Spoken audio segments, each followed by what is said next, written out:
এই সুদভিত্তিক অর্থ ব্যবস্থাকে নির্মূল করে দিয়ে ইসলাম যাকাত ভিত্তিক অর্থ ব্যবস্থা কায়েম করেছিল, যার ফলে মানুষ খেয়ে পরে সুখে শান্তিতে বসবাস করেছে। চুরি নাই, ডাকাতি নাই, জেনা নাই, ব্যভিচার নাই, হত্যা নাই, ধর্ষণ নাই। এমন এক সময় এসেছিল কোরআনে কারিমের বরকতে, যাকাত ভিত্তিক অর্থনীতির বরকতে এমন এক সময় এসেছিল ময়দানে ঢোল পিটানো হতো বাজারে বাজারে, যাকাত কে নেবে, যাকাত কে নেবে, যাকাত কে নেবে। একজন মানুষও খুঁজে পাওয়া যায় নাই যে বলবে যাকাত আমার দরকার। গল্প করলাম? এটা কি গল্প? এটা বাস্তব।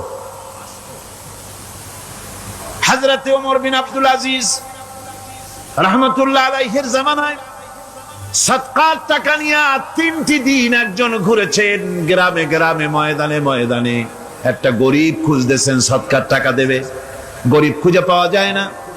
ক্লান্ত শ্রান্ত হয়ে মরুদ্যানের ভিতরে আরাম করতেছেন, এমন সেখানে আর একটা লোক আসছে, ধুলা মলিন বড় একটা বস্কা তার সাথে।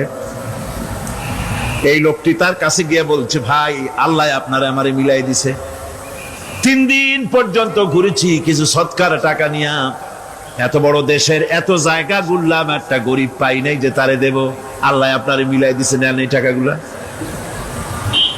কয় যে তোমার মাথা খারাপ না স্কুল উঠিলা? তুমি কি মনে করছো আমার এই বস্কার মধ্যে ছেঁড়া খাতা? তোমার টুপলায় যে টাকা আছে আমার বস্তায় তার থেকে অনেক বেশি টাকা আছে।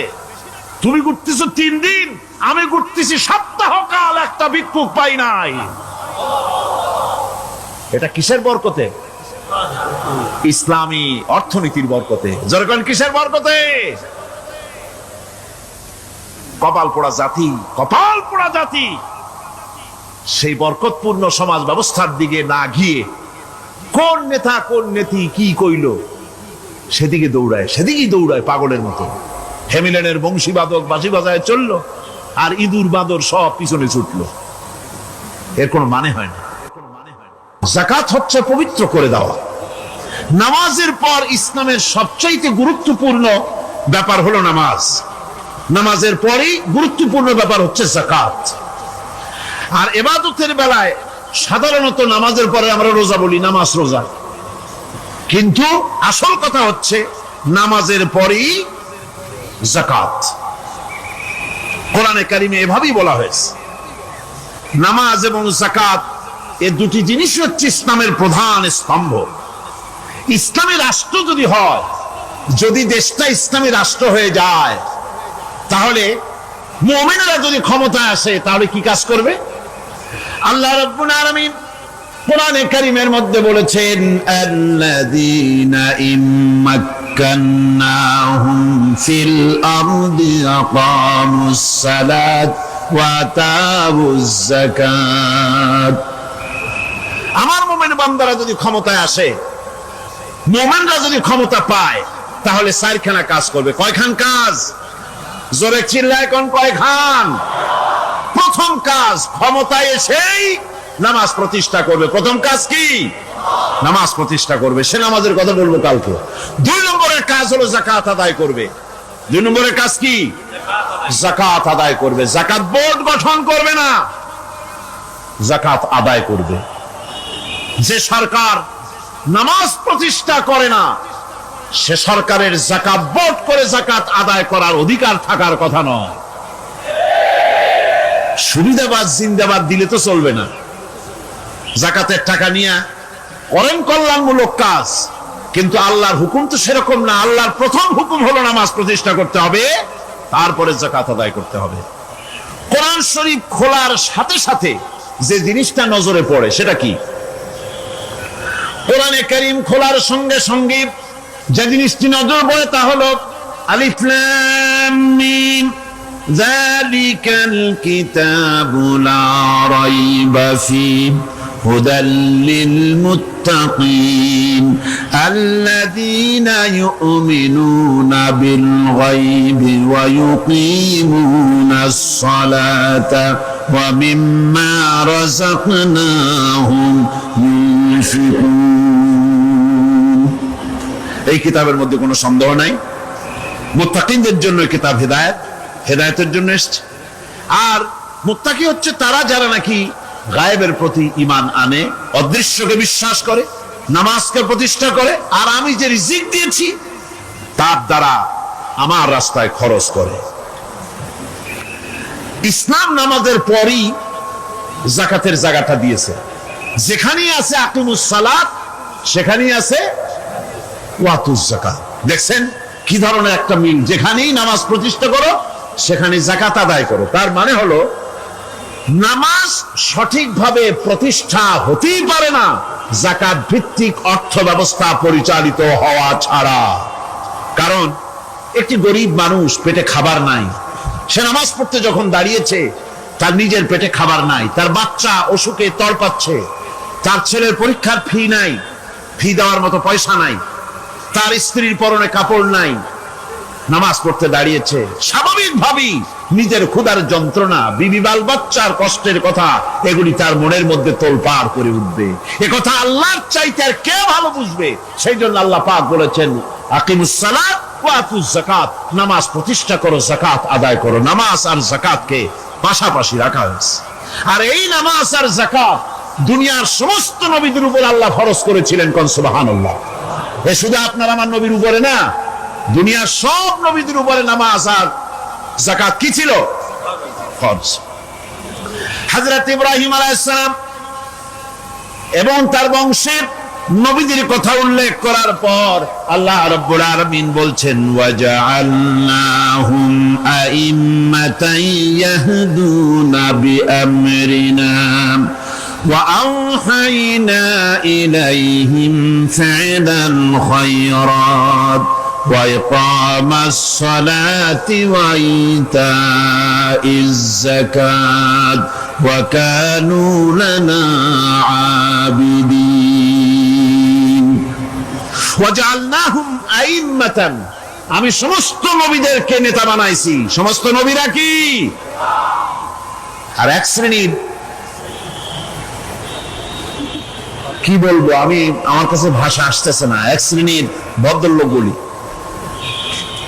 ওনারা বলেন নবীদের নেতা কওয়া যাবে না। আশ্চর্য কথা, এই আয়াতের অর্থ তারা কি করবেন? ওয়াজআলনাহুম আইম্মাতান, নবীদের কথা বলা হচ্ছে আমি সমস্ত নবীদেরকে নেতা বানিয়েছি, তাদেরকে আমি নির্দেশ করেছি ভালো কাজের, তারা কল্যাণমূলক কাজ করবে এটা নির্দেশ করেছি, নেতা বানাইছি। আর তাদেরকে বলেছি কল্যাণমূলক কাজ করার জন্য, নামাজকে প্রতিষ্ঠা করার জন্য, যাকাতকে আদায় করার জন্য। আর তারা সবাই ছিল আমার অনুগত, বাধ্যগত। নবীরা সব হলেন নেতা। নবীরা কি?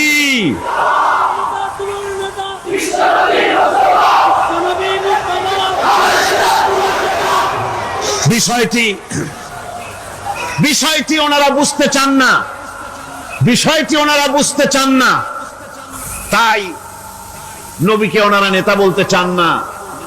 বাংলায় আপত্তি করেন, সাইয়েদেনা বলতে আপত্তি করেন না। সাইয়েদেনা মানেই তো আমাদের নেতা, দরুদ শরীফ পড়লেই তো আল্লাহুম্মা সাল্লি আলা সাইয়েদেনা বলি, মানেই হলো আমাদের নেতা। ইংরেজিতে বললে অসুবিধা নাই, উর্দুতে বললে অসুবিধা নাই, আরবিতে বললে অসুবিধা নাই, বাংলায় নেতা বললেই অসুবিধা। কেন হইল?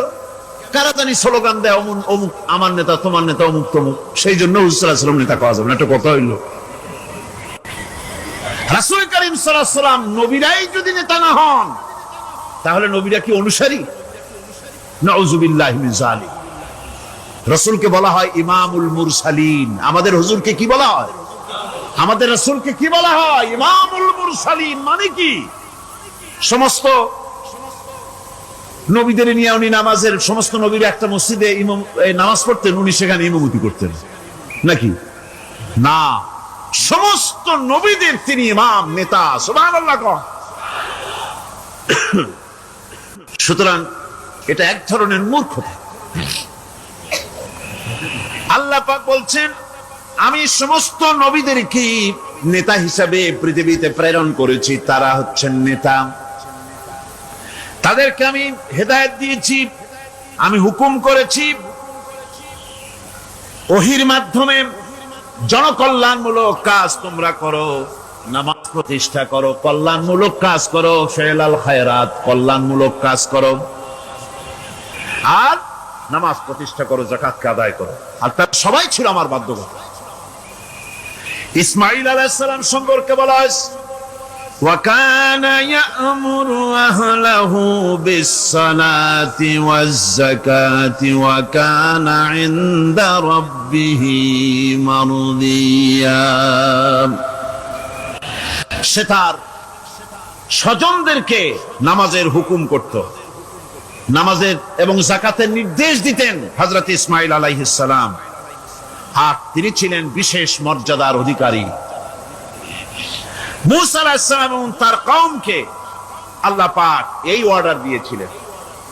মূসা আলাইহিস সালাম বলেছিলেন, আয় আল্লাহ, আমার কওমকে যেন তুমি গজব দিও না, তাদেরকে তুমি শাস্তি দিও না। আল্লাহ পাক হযরত মূসা আলাইহিস সালামের এই প্রার্থনার জবাবে আল্লাহ পাক বললেন, আযাবি উসিবু বিহি মান আশাউ ওয়া রাহমাতি ওয়াসিআত কুল্লা শাই। আমি যাকে চাইবো আমার আযাবে নিক্ষেপ করব, তবে সকল জিনিসের উপর আমার রহমত পরিবেষ্টিত আছে। তবে হ্যাঁ, ফাসাকতুবুহা লিল্লাযীনা ইয়াত্তাকুনা ওয়া ইউতুনাজ যাকাতা ওয়াল্লাযীনা হুম বিআয়াতিনা ইউমিনুন। আমি এই রহমত কেবলমাত্র তাদের জন্য লিখে রাখবো যারা নাকি নামাজ প্রতিষ্ঠা করবে আর যারা যাকাত আদায় করবে, আমি তাদেরকে আমার গজব থেকে বাঁচাইয়া দেব। যাকাত যারা আদায় করবে আমি তাদেরকে আমার শাস্তি থেকে, গজব থেকে রক্ষা করব। রাসূল করিম সাল্লাল্লাহু আলাইহি ওয়াসাল্লামের পূর্বে শেষ নবী হচ্ছেন হযরত ঈসা আলাইহিস সালাম। তাকে আল্লাহ পাক এই অর্ডারই করেছেন। কোরআনে কারিমে বলা হচ্ছে, ওয়াজআলানি মুবারাকান আইনামা কুনতু ওয়া আওসানি বিস-সালাতি ওয়াজ-যাকাতি মা দুমতু হাইয়্যা। আমি যেখানেই থাকি না কেন আমাকে অর্ডার করা হয়েছে, যতদিন বেঁচে থাকবো আমি ততদিন যেন আমি নামাজ আদায় করি আর যাকাত দেই। ঈসা আলাইহিস সালাম বলছেন, আল্লাহ পাক আমার উপরে এই নির্দেশ করেছেন, আমি যেখানেই থাকি আর যতদিন বাঁচি আমাকে নামাজ আর যাকাত এই দুটি জিনিস সম্পর্কে আল্লাহ পাক আমাকে আদেশ করেছেন। এখন যাকাত দিতে হবে, গুরুত্বপূর্ণ ব্যাপার। মানুষেরা অবহেলায় যাকাত থেকে নিজেকে বঞ্চিত রেখেছে, মাহরুম রেখেছে এত বড় একটি নিয়ামত থেকে, সমাজকে মাহরুম করছে, যাকাত দিচ্ছেন। কোরআনে কারিমের 3টি আয়াতে যাকাতের কথা এভাবে বলা হয়েছে, ইয়া আইয়ুহাল্লাযীনা আমানু আনফিকু মিন তাইয়্যিবাতি মা কাসাবতুম ওয়া মিম্মা আখরাজনা লাকুম মিনাল আরদ।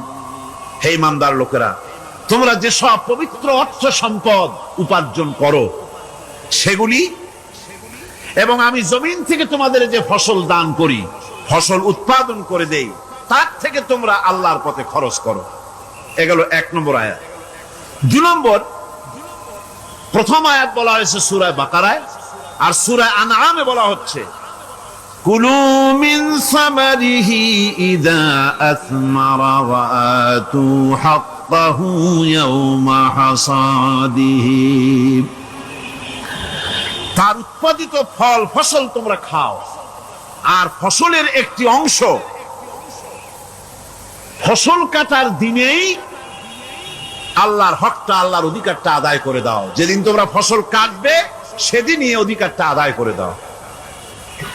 এই যে একটা ফরজ, এই ফরজটা মুসলমানেরা বেমালুম ভুলে গিয়েছে। ফসলের যাকাত তারা দেয় না। ফসলের যাকাতকে বলা হয় ওশর। কি বলা হয়? ওশর। এই ওশর এখন যদি আপনি গ্রামে গিয়া কোন শিক্ষিত লোককে যদি জিজ্ঞেস করেন, ভাই ওশর কি চেনো? সে বলবে, ভাই ওশর এটা কি জাতীয় প্রাণী, সারপোকা না তেলাপোকা না আরশোলা, আমি তো এই নামটাম তেমন শুনি টুনি নাই, বুঝবি না ওষুধটা কি জিনিস। অথচ নামাজ রোজার মতোই ফরজ ওসর আদায় করা। কবে আদায় করবে? যেদিন আপনি ফসল কাটবেন সেই দিনই ওসর আদায় করে দিবেন। পরিমাণটা কি হবে? পরিমাণ হবে আকাশের বৃষ্টির পানি দিয়ে, আকাশের বৃষ্টির পানি দিয়া যদি ফসল হয় তাহলে দিবেন 10 ভাগের 1 ভাগ। 10 মণ যদি ধান হয়, গম হয়, ডাল হয়, 1 মণ আল্লাহর অধিকার আদায় করে দিবেন। অধিকারটা কার? আল্লাহ কি করবে দিয়ে? আল্লাহর অধিকার মানে গরিবের অধিকার, গরিবের হক। এই অধিকারটা আদায় করে দাও। 10 মণ হলে কয় মণ? কি হলে? যদি আকাশের বৃষ্টির পানিতে হয়। আর যদি আপনার সেচের মাধ্যমে হয়, সেচ পরিকল্পনার মাধ্যমে পয়সা খরচ করে পেট্রোল ডিজেল লাগায়া ইঞ্জিন চালাইয়া পানি উঠাইয়া কষ্ট করে ফসল ফলাইছেন, তাহলে আল্লাহ পাক বলছেন 10 মণে 1 মণ দেওয়া লাগবে না, তোমার খরচ হইছে বেশি।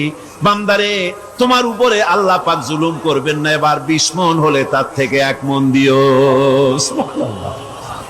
ওয়ামাল্লাহু বিযাল্লামিন লিল আবিদ। আল্লাহ রাব্বুল আলামিন তার বান্দার উপরে জুলুম করেন না। সুবহানাল্লাহ। কোন এইভাবে করে ওসরের যাকাতটা তোমরা ঠিকমতো আদায় করে দিও। ওসরটা দিও, ফসলের ওসর দিও আর টাকার যাকাত দিয়ে দিও। যারা এটা দিবে না তাদের সম্পর্কে আল্লাহ পাক সূরা তওবার ভিতরে বলেছেন, ওয়াল্লাযীনা ইয়াকনিজুনা আয-যাহাবা ওয়াল ফিদ্দাতা ওয়া লা ইউনফিকুনাহা ফী সাবিলিল্লাহি ফাবাশশিরহুম বিআযাবিন আলীম। যারা নাকি স্বর্ণ এবং রৌপ্যকে সঞ্চয় করে, জমা করে, ওয়ালা ইউনফিকুনাহা ফী সাবিলিল্লাহ, আর আল্লাহর রাস্তায় তা খরচ করে না, ফাবাশশিরহুম বিআযাবিন আলীম, তাদেরকে কঠিন পীড়াদায়ক শাস্তির সুসংবাদ দাও। পীড়াদায়ক শাস্তির কি দাও? শাস্তির কি সুসংবাদ হয় নাকি? হয়তো উচিত ছিল শাস্তির দুঃসংবাদ শোনাও, না, আল্লাহ বলছেন সুসংবাদ শোনাও। এটার দৃষ্টান্তটা আমার ভাষায় আমি মানুষকে এভাবে বুঝাই। ছেলে খুব দুষ্ট, দুষ্টামির ঠেলায় অস্থির, তার মা মোটেই সামলাতে পারছে না। তখন মা বলে, বেটা আমার কথা তো শুনলি না, তোর বাবা আসুক, তারপরে আমি তারে নালিশ করব। এমন পিট্টি দেবে, মজা টের পাবি। তখন পিট্টি দিলে কি মজা লাগে নাকি? তার মানে শাস্তির তীব্রতা বুঝাবার জন্য বলা হচ্ছে, মজাটা টের পাবা। আল্লাহ রাব্বুল আলামিন বলছেন, কঠিন পীড়াদায়ক শাস্তির সুসংবাদ ওদের দাও, সোনা রূপা যারা জমা করে রাখে, যাকাত দেয় না, আল্লাহর রাস্তায় খরচ করে না। সোনা এখন পুরুষেরাও ব্যবহার করা আরম্ভ করছে। অবশ্য চিটাগংয়ে এমন কাম শুরু হয়নি।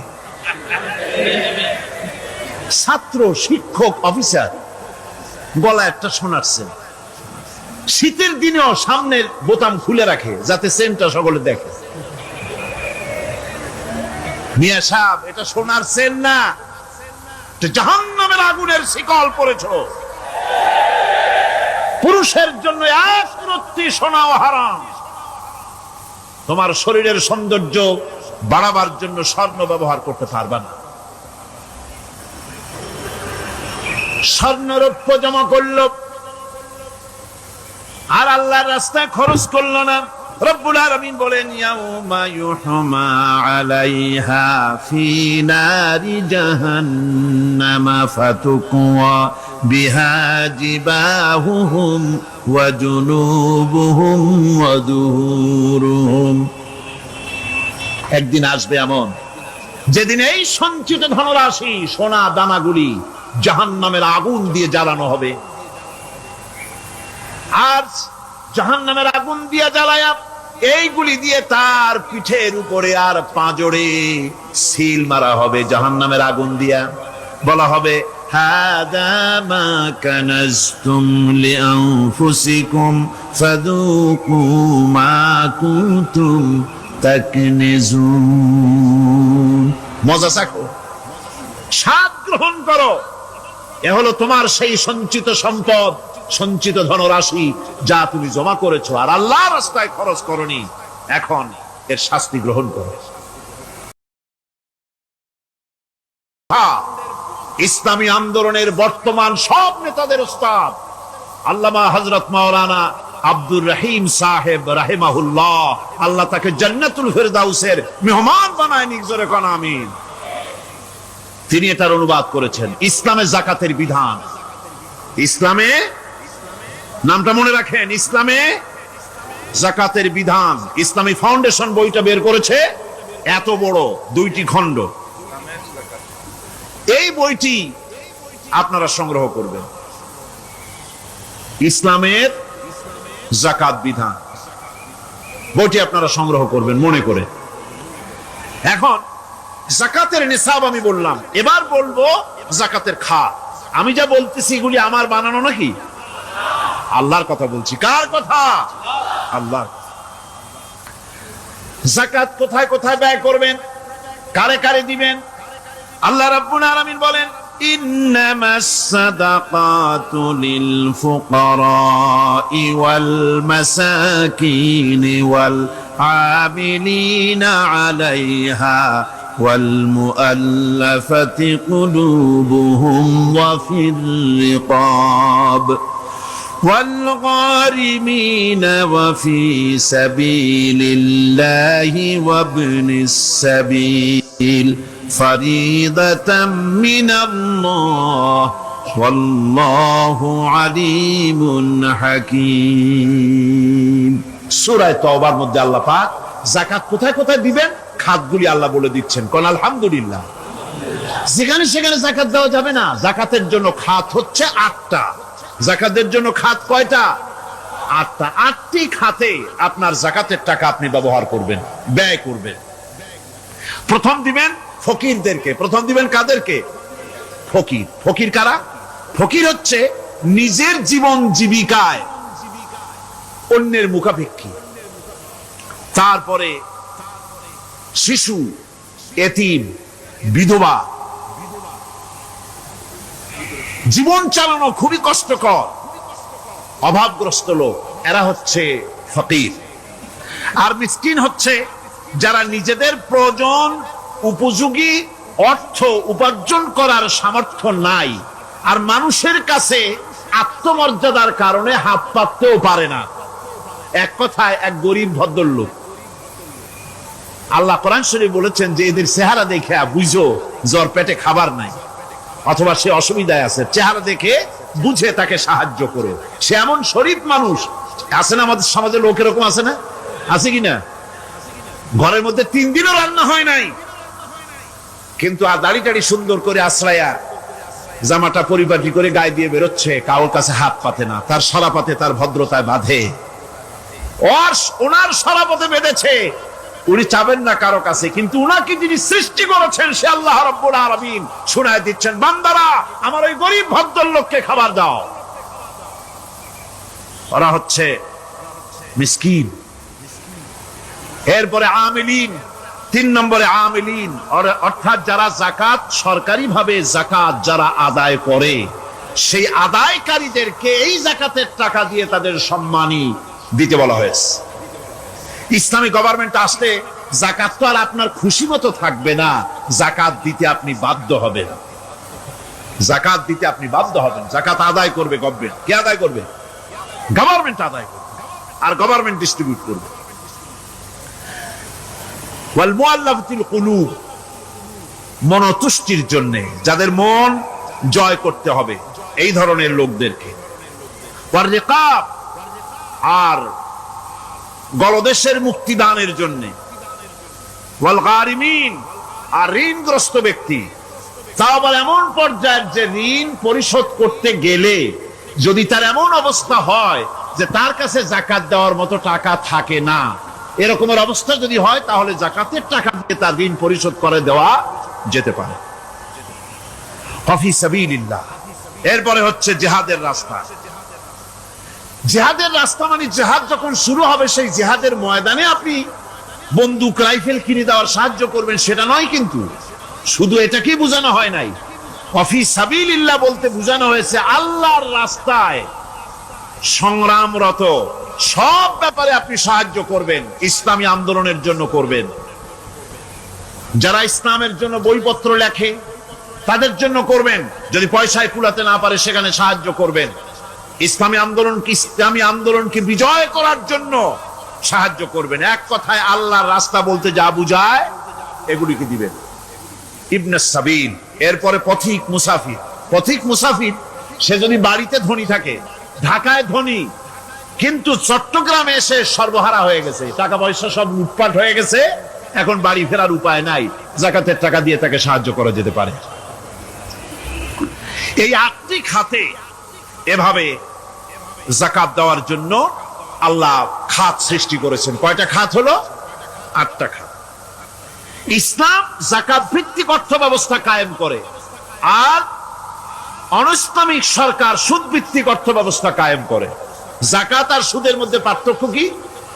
যাকাত হচ্ছে, এক কথায় বুঝাই, ব্যাখ্যা দেব না, এক কথায় বুঝাবো।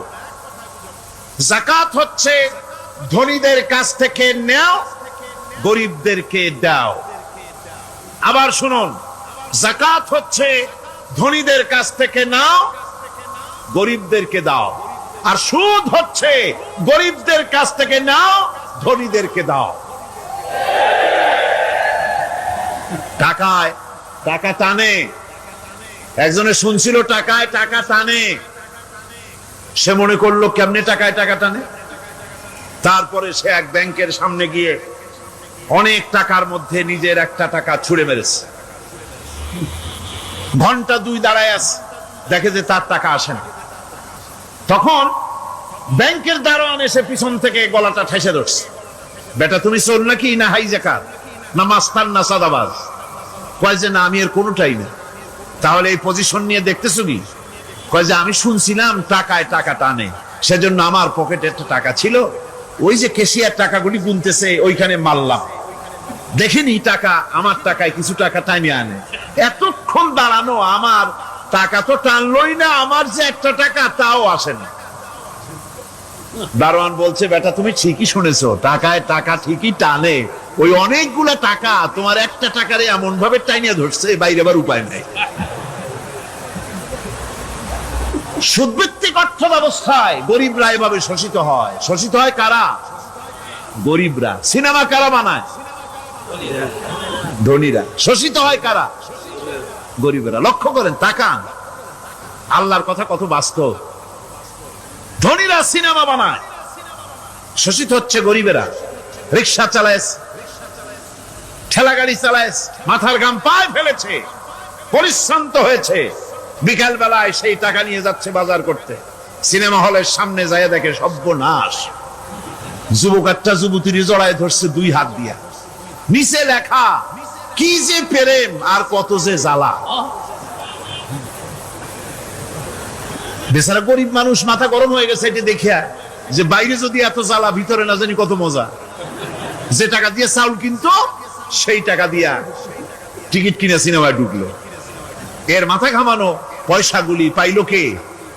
বড় লোকই পেল। বড় লোকেরা ব্যাংকে টাকা রাখে, গরিব মানুষেরা ব্যাংক থেকে টাকা লোন নেয়। কৃষি লোন নিল, গরু কিনলো, বীজ কিনলো, সার কিনলো। আকাশ থেকে বৃষ্টি হলো না, অনাবৃষ্টি, অতিবৃষ্টি, খরার কারণে ফসল হলো না। ব্যাংক কি তার লোন মাফ করবে? তার সুদ মাফ করবে? শেষ পর্যন্ত গরুটা বেচা, মায়ের হাতের, বউর হাতের শেষ চুরি গাছা বিক্রি করে লোন পরিশোধ করলো। বড় লোকের টাকা ওখানে ছিল, ওই টাকায় আরো টাকা গিয়ে জমলো, আর গরিব ফতুর হয়ে গেল। এই জন্য আল্লাহ পাক বলেছেন সুদ হচ্ছে ওয়াহাল্লাল্লাহুল বায়আ ওয়া হাররামা রিবা। আল্লাহ পাক ব্যবসাকে করেছে হালাল, সুদকে করেছেন হারাম। এই সুদের মধ্যে 70টি গুনাহ, তার ছোট্ট গুনাহ হলো নিজের মায়ের সাথে জিনা করা। জোরে কর নাউযুবিল্লাহ। মায়ের সাথে জিনা করার চাইতে নিকৃষ্ট, এটা হলো ছোট গুনাহ। টের পাইছেন? এটি হলো ছোট গুনাহ। তাহলে বড় গুনাহ কি? বড় গুনাহ হচ্ছে আল্লাহ আর তার রাসূলের সাথে যুদ্ধ করা। নাউযুবিল্লাহ পড়ে। সুতরাং এই সুদভিত্তিক অর্থ ব্যবস্থার, এই সুদভিত্তিক অর্থ ব্যবস্থাকে নির্মূল করে দিয়ে ইসলাম যাকাত ভিত্তিক অর্থ ব্যবস্থা কায়েম করেছিল, যার ফলে মানুষ খেয়ে পরে সুখে শান্তিতে বসবাস করেছে। চুরি নাই, ডাকাতি নাই, জেনা নাই, ব্যভিচার নাই, হত্যা নাই, ধর্ষণ নাই।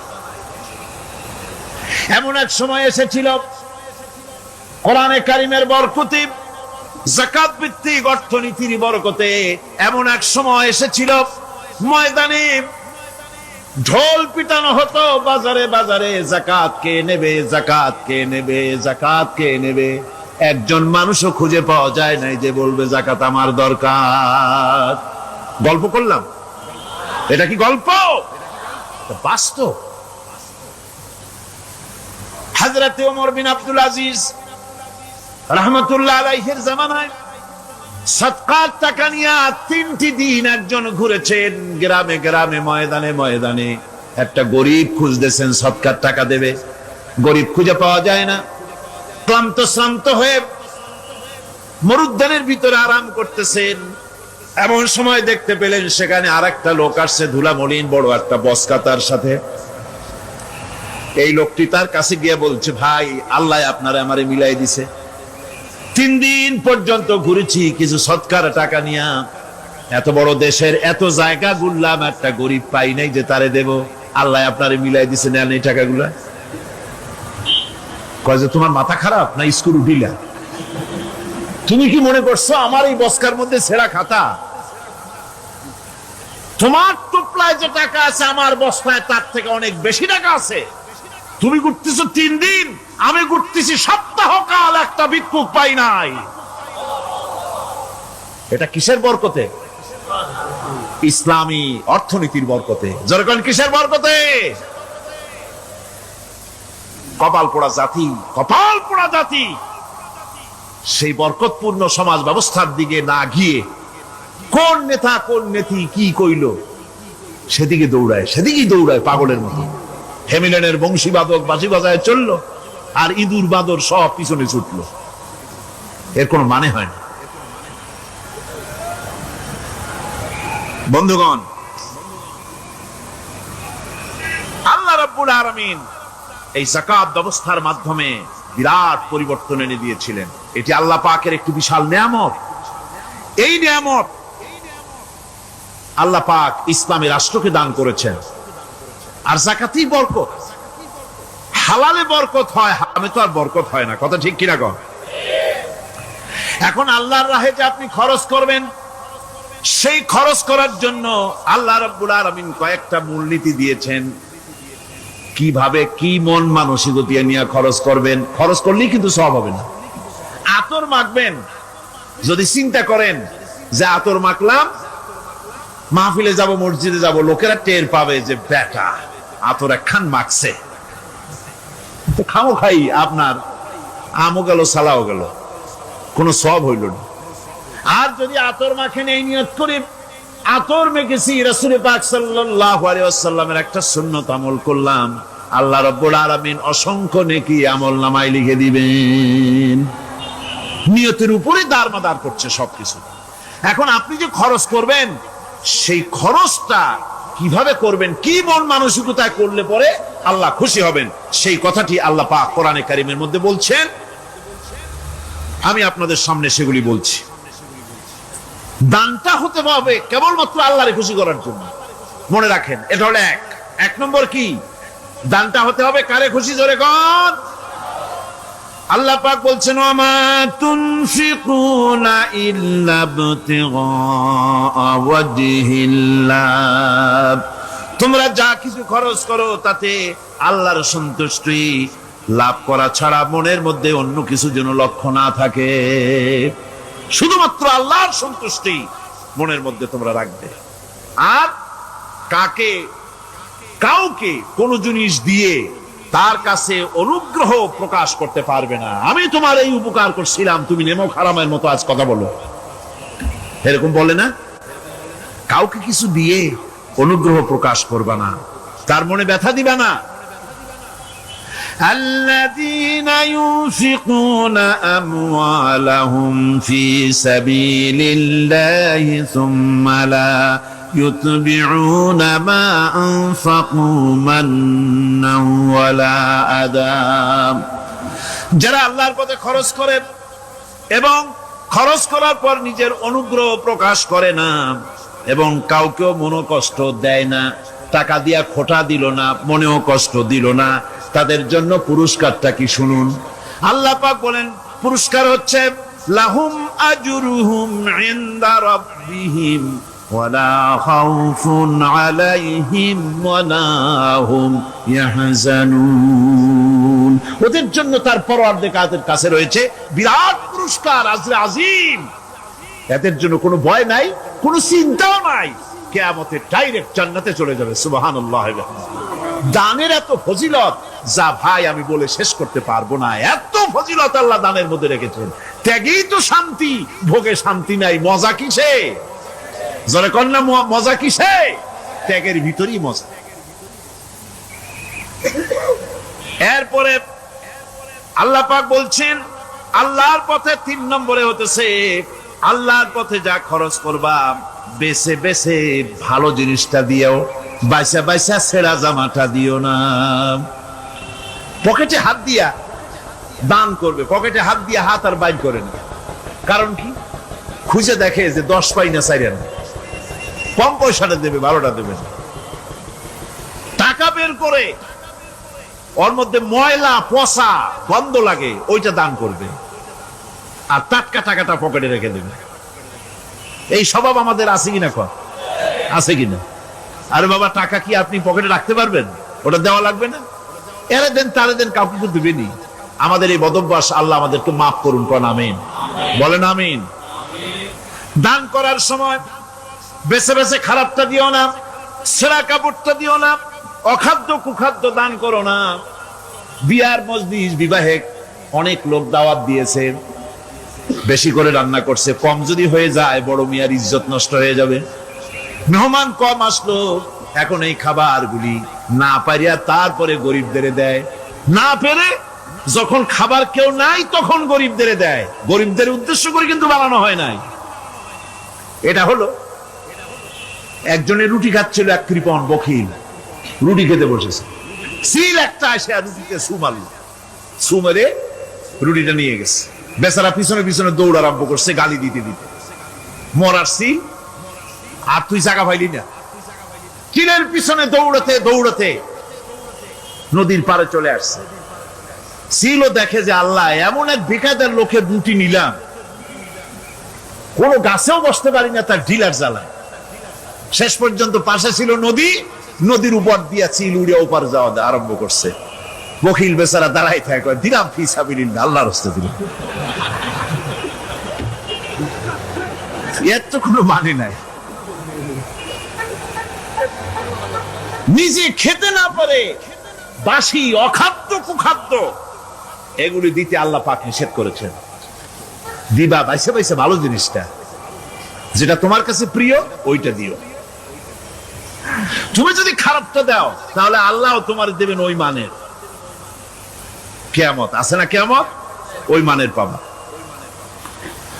আল্লাহ পাক বলছেন ইয়া আইয়ুহাল্লাযীনা আমানু আনফিকু মিন তাইয়্যিবাতি মা কাসাবতুম ওয়া মিম্মা আখরাজনা লাকুম মিনাল আরদ। তোমরা যে উপার্জন করেছো, সেই উপার্জনে তোমাদের জন্য যা উপার্জন করেছো তাই, আর মাটির ভিতর থেকে আমি যা তোমাদের জন্য দিয়েছি তার থেকে ভালো জিনিস, ভালো ভালো জিনিস আমার রাস্তায় খরচ করো। এটা কার ওয়াদা? আল্লাহর ওয়াদা। আর খরচ করার জন্য ওয়ালা তায়াম্মামুল খাবিসা মিনহু তুনফিকুন, খরচ করার জন্য বাইসা বাইসা খারাপগুলি জিনিসগুলি খুঁজে বেড়াইও না, ভালো জিনিসগুলি আমার রাস্তায় খরচ করো। আছে নাই না? আচ্ছা, আলাস্তু বিরাব্বিকুম, এটা পৃথিবীতে আসার আগেই আর পৃথিবী থেকে বিদায় নেওয়ার পরে কবরের ভিতরে প্রথম প্রশ্ন হবে মান রব্বুকা, তোমার রবকে। সেই মুহূর্তে রবের নাম কিন্তু নরেন্দ্র মোদীর নাম বলা যাবে না। রবকে ডক্টর ইউনূস কিন্তু আমেরিকার কোন প্রভুর নাম বলতে পারবে না, শেখ হাসিনার নাম বলা যাবে না।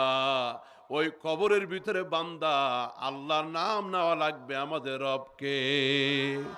মান রব্বুকা, জোরে বলেন না, আমাদের রবকে। এই পৃথিবীর সমস্ত ইবাদত বন্দেগীর পয়েন্টে পয়েন্টে রব্বুল আমিন নিজের রব নামটা সেট করে দিলেন, বান্দা যেন আমাকে দুনিয়াতে ভুলে না যায়। এই জন্য আল্লাহ যেই কোরআন দিলেন, ওই কোরআনের প্রথম সূরার ভিতরে প্রথম আয়াতের ভিতরে রবের পরিচয় আছে, আলহামদুলিল্লাহি রাব্বিল, সবাই বলেন আলহামদুলিল্লাহি রাব্বিল আলামিন।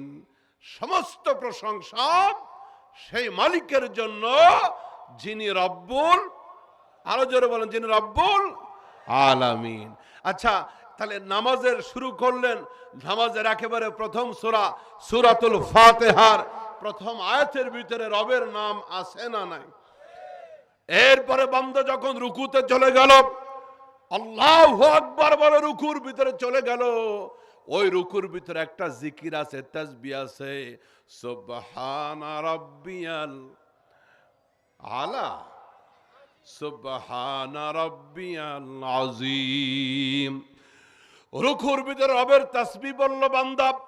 এরপরে রুকু থেকে যখন বান্দা দাঁড়িয়ে গেল, সামিআল্লাহু লিমান হামিদা, রব্বানা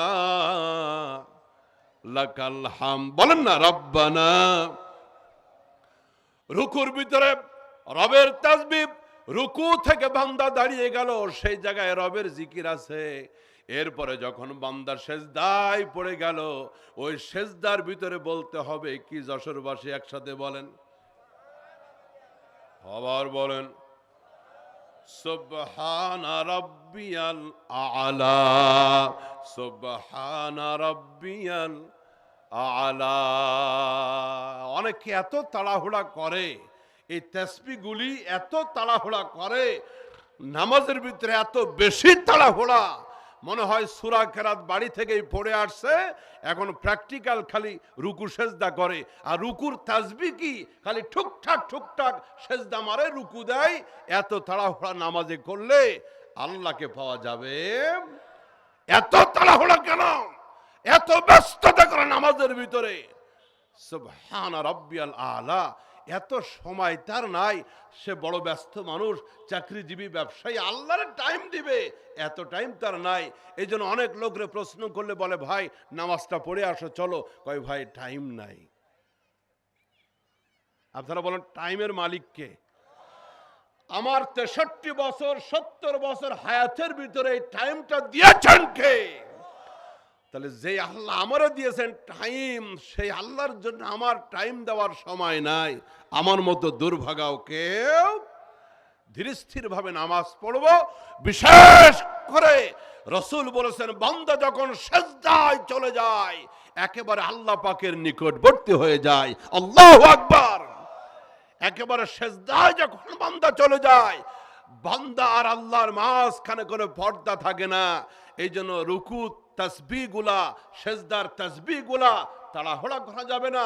সুবহানা রাব্বিয়াল আ'লা, বলেন সুবহানা রাব্বিয়াল। অনেকে বেশি তাড়াহুড়া করে, সুবহানাল্লাহিল আ'লা, সুবহানাল্লাহ, মনে কইতে সোয়াবিন তেল বালা, সোয়াবিন তেল বালা। এত তাড়াহুড়া কেন?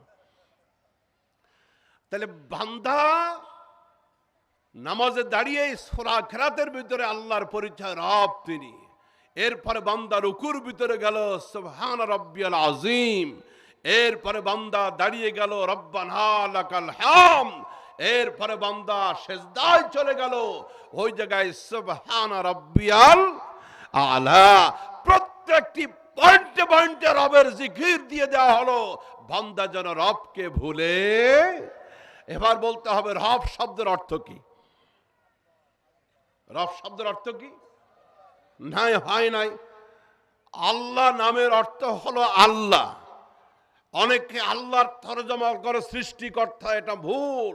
সৃষ্টিকর্তার আরেকটা আরবি আছে খালিক। আর রব মানে আল্লাহ নয়, রব মানে হলো লালন পালনকারী।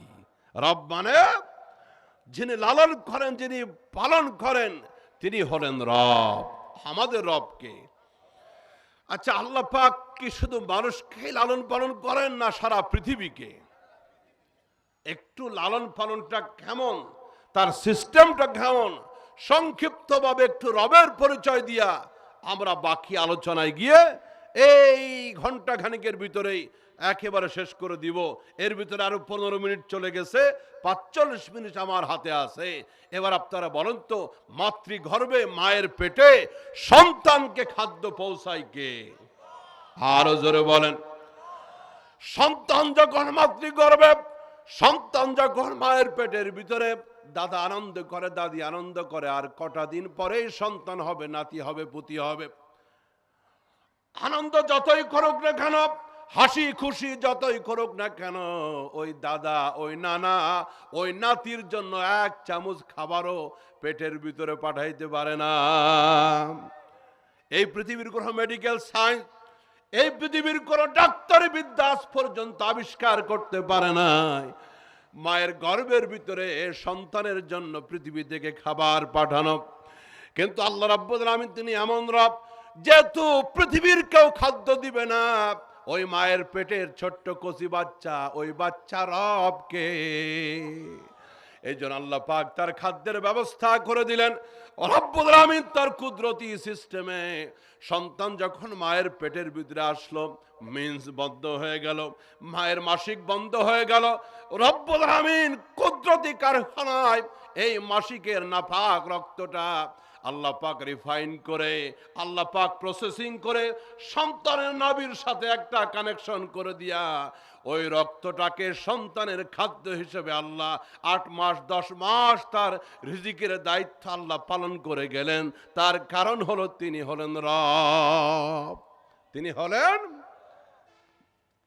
সন্তানের নাভি কারে, জন্মের পরে যে নাড়ি কাটে, এই নাড়িটা খাদ্যের লাইন ছিল। আল্লাহু আকবার বল। কে খাওয়াইছে তাইলে? আল্লাহ খাওয়ালেন। সন্তানের নাভির সাথে কানেকশন করলেন রক্তের, মুখ দিয়ে কিন্তু খাওয়ালেন না, কারণ নাপাক রক্ত তো। এই বান্দা যেন পৃথিবীতে সে এই পবিত্র জবান দিয়া রবে জিকির করতে পারে, এই জন্য আল্লাহ পাক জবানটা পবিত্র রেখে দিলেন, যেন দুনিয়াতে এসে বান্দা বেশি বেশি জিকির করে, লা ইলাহা ইল্লাল্লাহ, জোরে লা ইলাহা ইল্লাল্লাহ, লা ইলাহা